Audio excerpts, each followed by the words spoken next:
इस संसार में सभी लोग,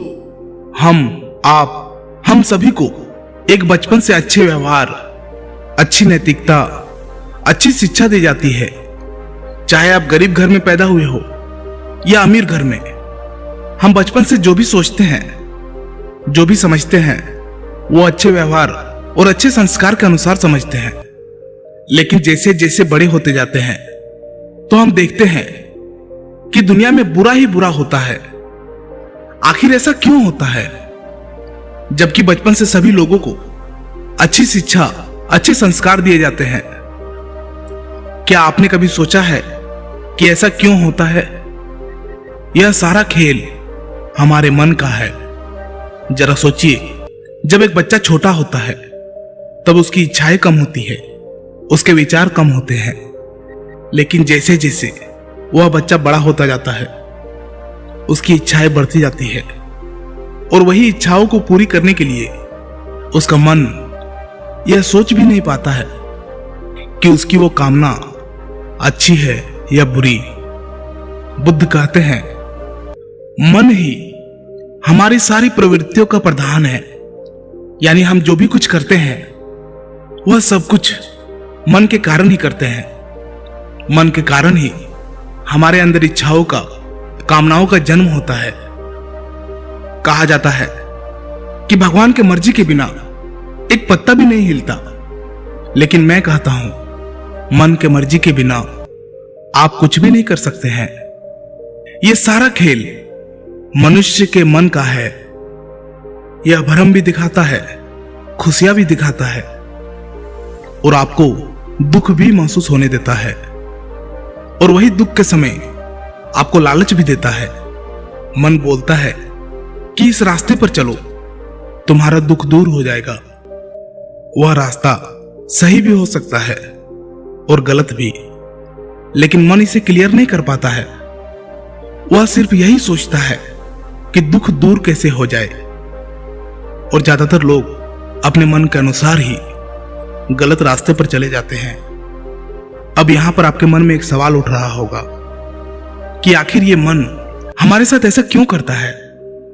क्यों इस तरह का खेल हमारा मन खेलता है? इसे एक छोटी सी कहानी से समझिए। अगर आपने इसे समझ लिया तो आपके सारे प्रश्नों के उत्तर मिल जाएंगे। एक गांव में एक गुरु थे जिनके बारे में कहा जाता था कि वह मन पर विजय प्राप्त कर ली है और वह अब बिल्कुल शांत है। उसके अंदर में किसी भी तरह की कोई बुरी प्रवृत्ति नहीं रह गई है। सभी लोग उनका आदर करते हैं। उनका प्रवचन सुनने के लिए उसके पास हमेशा भीड़ लगी रहती है। लेकिन एक दिन उस गांव में एक महान गुरु आए। लोग उस महान गुरु के प्रवचन सुनने के लिए इकट्ठे होने लगे। धीरे धीरे समय बीतने लगा और गांव के लोग महागुरु की तरफ धीरे धीरे खींचने लगे। अब गुरु के पास बस कुछ ही लोग आते थे और वे गुरु से कहते थे कि गुरुदेव, हम तो आपके भक्त हैं। और वह महागुरु महाढोंगी है, महाझूठा है। वे लोगों को बहला फुसला रहा है और धीरे धीरे सभी लोग उनके बातों की तरफ खींचे जा रहे हैं। और तो और वो आपकी निंदा भी करते हैं कि आपने अपने मन पर कोई भी विजय प्राप्त नहीं किया। आप झूठ बोलते हैं। अपने भक्तों के मुंह से ये बातें सुनकर गुरु मुस्कुराए और कहा, अगर ऐसा है तो तुम भी वहां जा सकते हो। गुरु की ये बातें सुनकर वे लोग वहां से चले गए। लेकिन रात भर गुरु को नींद नहीं आई। वे रात भर बेचैन रहे। उन्होंने सोचा, क्यों न चलकर देखा जाए कि आखिर ये महागुरु है कौन। अगले दिन गुरु उनके आश्रम में पहुंचे। वहां उन्होंने देखा कि बहुत ही भीड़ लगी थी। सभी लोग महागुरु की जय जयकार कर रहे थे। यह बात गुरु को अच्छी नहीं लगी और वे लोगों के बीच पहुंचे और कहा कि इतने दिनों तक मैंने तुम्हें ज्ञान दिया और तुमने उन्नति की, और ये झूठा महागुरु ना जाने कहां से आया है। तुम लोग इसके पीछे चल दिए। एक दिन जरूर पछताओगे। मैं महागुरु को चुनौती देता हूं कि वो मेरे साथ शास्त्रार्थ करे। अगर वे जीत गए तो मैं यह नगर छोड़कर चला जाऊंगा। महागुरु ने गुरु की चुनौती स्वीकार कर ली। दोनों गुरु और महागुरु में शास्त्रार्थ हुआ। धीरे धीरे गुरु हारने लगे। तब गुरु बीच से ही जब गुरु को यह एहसास हुआ कि मैं हारने लगा, तो वह तुरंत ही वहां से उठकर चला गया और रात भर यही सोचते रहे कि कैसे ये महागुरु को इस गांव से, इस नगर से भगाया जाए। इसके लिए गुरु ने कई षड्यंत्र रचे, लेकिन कोई भी षड्यंत्र काम नहीं आया। अंत में वो परेशान होकर एक रात अपने हाथों में हथियार लेकर महागुरु की हत्या करने की ठान ली और वह कटार लेकर महागुरु के आश्रम पहुंचे। वहां पहुंचने के बाद जैसे ही गुरु ने महागुरु पर प्रहार करने वाले थे कि तब महागुरु की आंखें खुल गई और उन्होंने गुरु को रोकते हुए कहा, अभी भी तुम्हें समझ में नहीं आया? अभी भी तुम भ्रम में ही जी रहे हो। अगर तुमने अपने मन पर विजय प्राप्त कर ली है तो यह हथियार तुम्हें किसने थमाया? यह क्रोध जो तुम्हारे ऊपर आया है, यह तुम्हें किसने दिया? कौन है इसके पीछे? गुरु ने कहा, यह सभी चीजें आपकी वजह से है। अगर आप यहां नहीं होते तो यह नहीं होता। महागुरु समझ गए कि मन पूरी तरह से गुरु पर हावी हो गया है। उनकी आंखें बंद हो चुकी है और उनकी समझ भी खत्म हो चुकी है। महागुरु ने कहा कि क्या तुम बुरे इंसान हो? गुरु ने कहा, नहीं। फिर महागुरु ने कहा, क्या तुम अत्याचारी हो? गुरु ने कहा, नहीं। तो अवश्य ही तुम लालची होगे। गुरु ने कहा, नहीं महागुरु, ऐसा नहीं है। महागुरु ने फिर कहा, तो तुम्हारे हाथ में ये हथियार कैसे आए? क्या करना चाहते हो? गुरु ने अपने हाथों की ओर देखा और कतार फेंक दी और महागुरु के सामने झुककर कहा, हे महागुरु, मेरी आंखें खोलने के लिए आपका धन्यवाद। पर हे महागुरु, मेरे साथ यह कैसे हो गया? मैंने तो अपने मन पर विजय प्राप्त कर ली थी, अपने मन पर काबू कर चुका था। महागुरु ने कहा, मन कहीं नहीं जाता है, यह तुम्हारे साथ ही रहता है। और तुम जब हारते हो तो यह तुम्हारी जीत के सपने दिखाता है, और जब तुम जीतते हो तो ये तुम्हें हार के डर से डराता है। यह तुम्हें सफलता के लिए प्रेरित भी करता है और तुम्हें असफलता के डर से डराकर तुमसे अनुचित कार्य भी कराता है।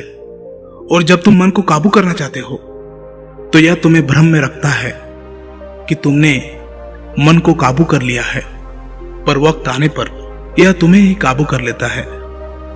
गुरु ने कहा, महागुरु, पर यह मन हमारे साथ यह खेल क्यों खेलता है? वह हमें अपने आप ही क्यों नहीं जीने देता? क्यों वो हमें नचाता रहता है? महागुरु ने कहा, मन दो-धारी तलवार है और अगर इसे चलाना नहीं आता हो तो इससे अपने आप को भी घायल कर सकते हैं। देखो, तुम हो तो मन है, तुम नहीं तो मन नहीं। तुम्हारे अस्तित्व के लिए मन का होना आवश्यक है। बिना मन के तुम कुछ भी नहीं जान सकोगे, अज्ञानी ही रह जाओगे। पर मन के साथ भी तुम कुछ भी नहीं जान पाओगे, अज्ञानी ही रह जाओगे। लेकिन मन के द्वारा तुम बहुत कुछ जान सकते हो, ज्ञान प्राप्त कर सकते हो। गुरु ने कहा, महागुरु, आपने मेरी आंखों को दोबारा से खोल दिया। आपका बहुत बहुत धन्यवाद। मित्रों, हम अपने जीवन में अपने मन के अधीन होकर सभी कुछ करते रहते हैं। जो मन हमें बोलता है वो हम कर देते हैं, लेकिन उस काम का परिणाम क्या होगा हम ये ज्यादा नहीं सोचते। मन से ऊपर उठकर उसे जानकर हम उससे काम लेना नहीं जानते और हम अपने मन के अनुसार ही पूरा जीवन बिताते रहते हैं। वास्तव में हमारा मन का कार्य हमारी इच्छा की पूर्ति के लिए, हमारी कामनाओं को पूरा करने के लिए रास्ता दिखाना होता है। कार्य अच्छा है या बुरा, कार्य को कैसे करे, कार्य तक कैसे जाए, यह काम मन का नहीं है। वो अच्छे या बुरे दोनों रास्ते दिखाते हैं, लेकिन आप अपनी बुद्धि और समझ का उपयोग करके अच्छे या बुरे का निर्णय ले सकते हैं। अगर हम इसे एक उदाहरण से समझे तो जब एक प्रेमी अपनी प्रेमिका से बिछड़ता है तो उस समय उसकी बुद्धि और समझ समाप्त हो जाती है और वह अपने मन के अधीन अपने कार्य को करने लगता है, क्योंकि उसके अंदर डर का उत्पन्न हो जाता है और डर उसकी बुद्धिमत्ता को, उसके समझ को खा जाता है और उसी वक्त मन उस पर हावी हो जाता है और हम अच्छे को छोड़कर बुरे रास्ते को चुन लेते हैं। मन एक खुली शक्ति है, यह बहुत पावरफुल है, जिसे अगर खुला छोड़ दे तो यह हमेशा बर्बादी की ओर ले जाएगा, क्योंकि वहां आराम है, वासना है, लालच है। लेकिन अगर मन को कंट्रोल किया जाए तो यह आपको एक असीम ऊंचाई तक ले जाएगा, एक सफल व्यक्ति बनाएगा। इसीलिए अपने मन को जितना हो सके उतना सूक्ष्म करो। ये आप अपनी बुद्धि के द्वारा, अपने समझ के द्वारा कर सकते हैं। अगर ऐसा आपने कर लिया तो आप अपने जीवन में बहुत ही जल्द एक अच्छी बदलाव देखेंगे। दोस्तों, आप इस बारे में क्या सोचते हैं? आपके विचार कैसे हैं? एक कमेंट जरूर कीजिएगा। क्या पता आपके एक कमेंट से किसी का जीवन बदल जाए। धन्यवाद।